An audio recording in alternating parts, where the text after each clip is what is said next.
네. 제가 2박 3일 동안 간사 수련회가 있어서 아, 이제 3일 만이죠. 3일 만에 다시 영상을 찍습니다. 제가 웬만하면은 수련회나 선교 나가 있을 때도 영상을 찍는데 이번엔 도저히 안 되겠더라고요. 그래서 3일 만에 영상을 찍습니다.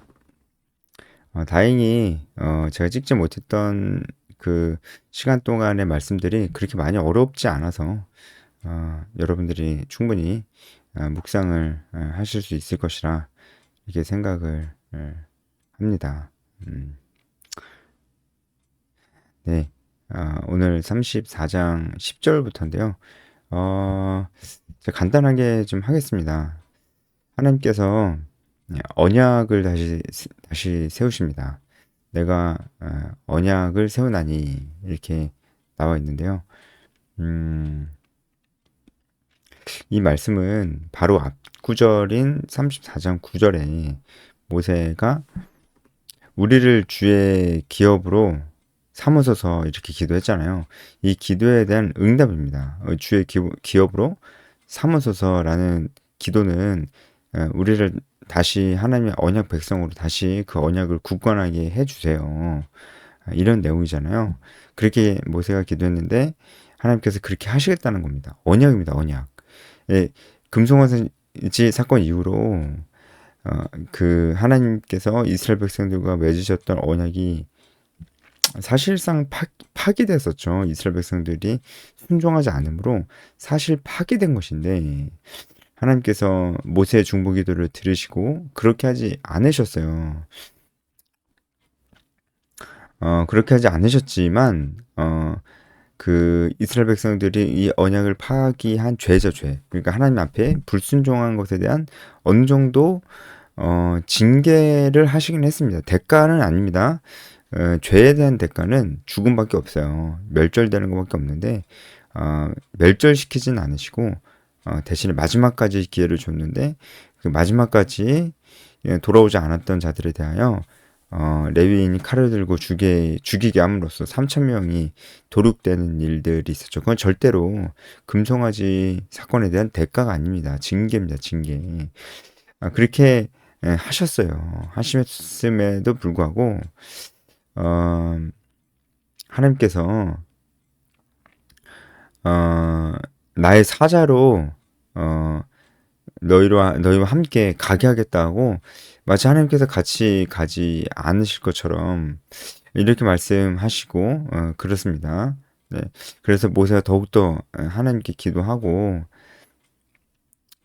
어, 하나님께서 이제는 34장에 이르러서는 이스라엘 백성들을 확실히 내 백성으로 삼고 인도하여 내겠다라고 말씀을 하시는 겁니다. 다시금 그 언약이 갱신되는 건지 갱신되는 것이죠.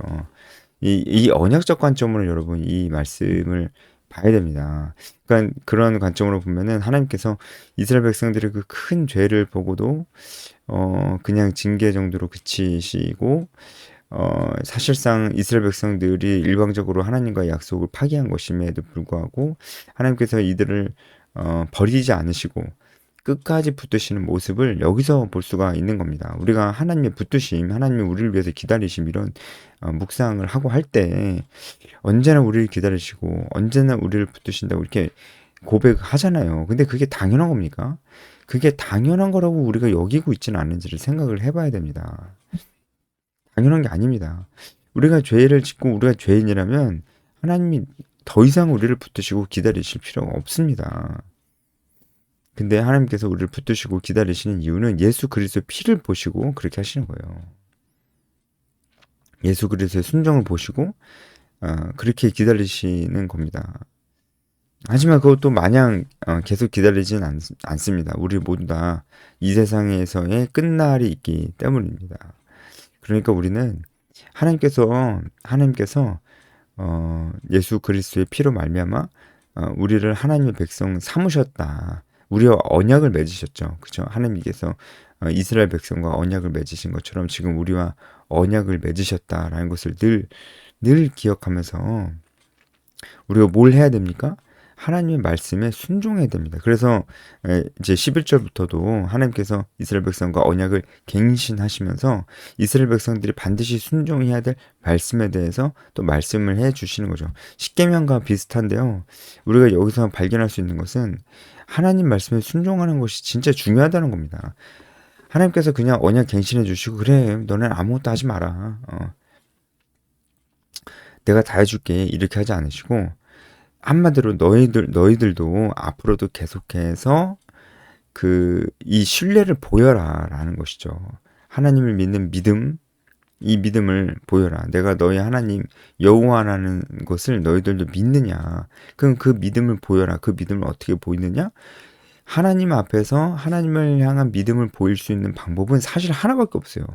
뭐냐면 그것을 보일 수 있는 방법은요. 뭐냐면요. 바로 순종입니다. 순종이라는 것은 삶으로 보여지는 거잖아요. 우리가 순종함으로 하나님을 향한 우리의 믿음이 있다는 것을 보일 수가 있다는 거예요. 그러니까 믿음을 보여라라는 거죠. 너희들이 이 계명을 지킴으로써 나와 언약 백성이 되는 거야라고 얘기하신 게 아니고 이미 언약을 맺으셨잖아요. 언약을 맺었으니까 앞으로도 너희의 마음을 계속 순종함으로 보여라. 너희 믿음을 계속해서 순종함으로써 보여라 라는 얘기입니다. 그리고 또 계속 순종해야지 하나님을 향한 믿음이 자라나기도 하는 거예요. 이건 우리도 똑같습니다. 그래서 순종이 얼마나 중요한지 몰라요. 순종이. 지금 우리도 똑같습니다. 하나님 앞에 순종해야 되는데 그러면 하나님 명령에 순종해야 되잖아요. 그러려면은 우리가 결국 복음을 전하고 제자를 삼는 일이 정말 중요하다. 명령에 순종하려면 물론 이제 그것보다 여러 가지 이제 우리가 이웃을 사랑해야 되고 이 사랑에 관한 명령도 있지만 네. 이 명령들을 순종해야 됩니다. 그래서 하나님께서 여러 가지 이제 명령을 하시죠. 뭐 12절에도 이 부분들을 이제 쭉쭉쭉쭉 여러분 넘어가면 좋을 것 같아요. 아, 제가 이거 깜빡했는데 11절에 너는 내가 오늘 내게 명령하는 것을 삼가 지키라 이렇게 말씀을 하시는데 이것은 히브리어로 조금 더 정확하게 번역을 하면은 너를 위하여서 삼가 지키라라고 하는 얘기입니다. 너를 위해서 지켜라, 너를 위해서 준수해라 이렇게 얘기하시는 것입니다. 그러니까 하나님께서 주신 명령을 지키는 것은 우리를 위한 거예요. 우리의 믿음의 성장. 하나님과 더욱더 가까워짐이라는 열매는 순종을 통해서만 맺을 수가 있는 거고요. 하나님께 영광을 돌릴 수 있는 방법도 순종밖에 없다는 것을 우리가 또 다시 묵상을 해보는 것입니다. 하나님 말씀에 순종하는 것이 그렇게 중요합니다. 네, 그래서 이제 그 땅 원주민들을 하나님께서 쫓아내실 것이다. 그리고 그 땅 원주민들과 언약을 세우지 마라. 이것은 이방의 문화들이 이스라엘 백성들 안으로 들어올 것을 염려하시기 때문입니다.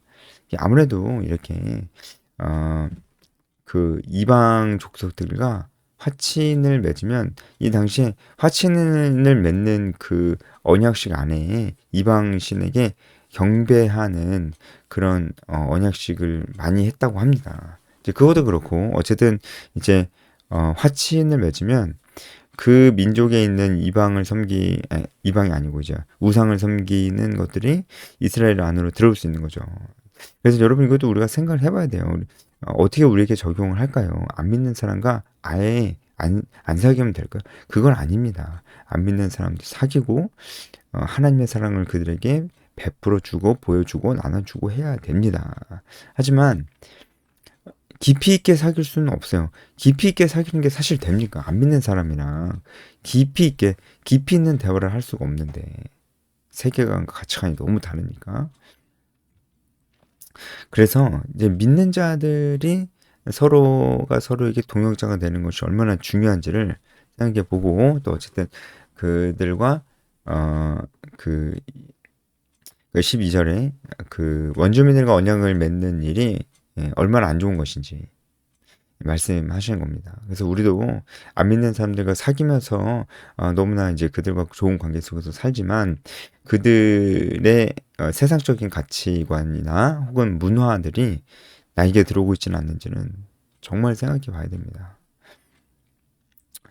그래서 그냥 소극적으로 그들의 것을 받아들이지 말라 이렇게 하시는 것이 아니고 13절에 보면은 적극적으로 그들의 우상을 깨부셔야 됩니다. 우리도 안 믿는 사람들과 얘기를 할 때 적극적으로 그들의 논리를 우리가 깨부셔야 되는 거예요. 그러려면 우리가 이제 준비도 많이 돼야 되겠죠. 하지만 충분히 할 수 있습니다. 우리가 그 일을 해야 된다고 하시는 것입니다. 네, 예, 내용들이 우리가 이제 앞서서 십계명 볼 때도 많이 다뤘던 내용들이 참 많이 있었어요. 이렇게 쭉 한번 여러분 묵상하시면은 음, 그렇게 어렵지는 않을 것입니다. 네, 쭉쭉 넘어가서 음, 나귀의 첫 새끼를 어린 양으로 대신하라고 하는 것은 나귀가 부정한 동물이에요. 그래서 어린 양으로 대신하는 거고요. 네, 네 그렇습니다. 네. 그리고 이제 22절에 이스라엘의 3대 절기가 나오는데 이 3대 절기 때는 이스라엘 백성들이 가나안 땅에 정착하고 나서도 이 3대 절기 때는 흩어져 있는 유대인들이 다 성전에 모여서 이 3대 절기를 지켜야만 했습니다. 네, 그 3대 절기가 지금 나오는 거죠. 77절 그리고 오순절 그리고 6월절이죠. 그죠? 그렇게 지켜야 되는 것입니다. 그러니까 이런 걸 지키는 것은 모두 사실은 나를 위해서입니다. 나를 위해서입니다. 네. 이 절기들에 대해서도 제가 또 많이 또 설명을 했었어가지고 네, 넘어가도록 하겠습니다. 27절 보면은, 어, 27절 보면은, 내가 이 말들의 뜻대로 너와 이스라엘과 언약을 세웠음이니라. 이 말씀은 원어로 보면은 처음 언약과 별개의 것이 아니고 첫 번째 언약의 회복의 의미로 지금 주어진 것이다. 라고 말씀을 하신다는 것을 알 수가 있습니다. 그러니까 처음의 언약들과 연속성이 있어요. 연속성이. 예. 그 부분을 기억하라고 말씀을 하시는 것입니다. 예, 오늘 묵상하실 때 결국은 하나님 앞에 순종하는 것이 제일 중요하다라는 거 우리가 한번 같이 생각해 봤습니다. 여기까지 하겠습니다.